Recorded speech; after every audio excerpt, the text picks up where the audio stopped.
に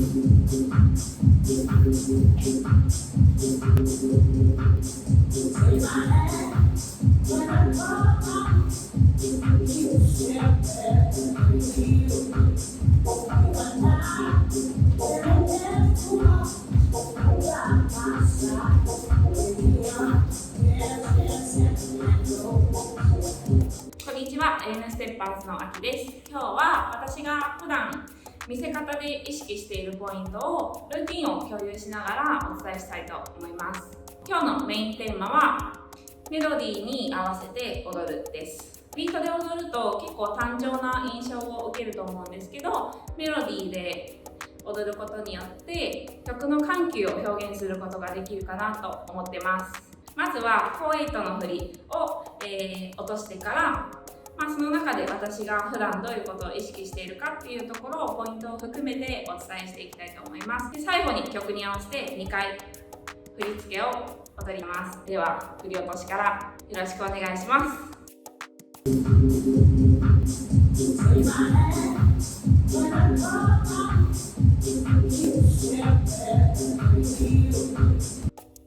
まず1で左足前、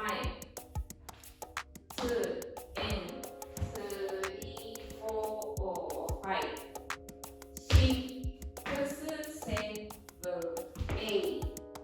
ゆっくり体重移動しながら足を揃える。で、2、円まで下で、3でアップ、4でダウン、5でつま先を上げて腰を後ろに引く、6で戻す、7でジャンプして円、7円円のところはしっかりと足の裏を相手に見せるように置くと、そこまでツイストしてなくても綺麗に見えると思います。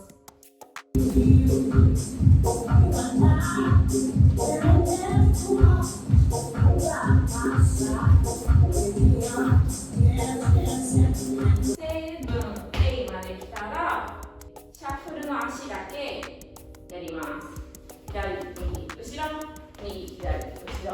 で正面向いて左右後ろ、右左クロスで、ここでジャンプして足で変えます。ここで1、2、and 3 and 4、5、6、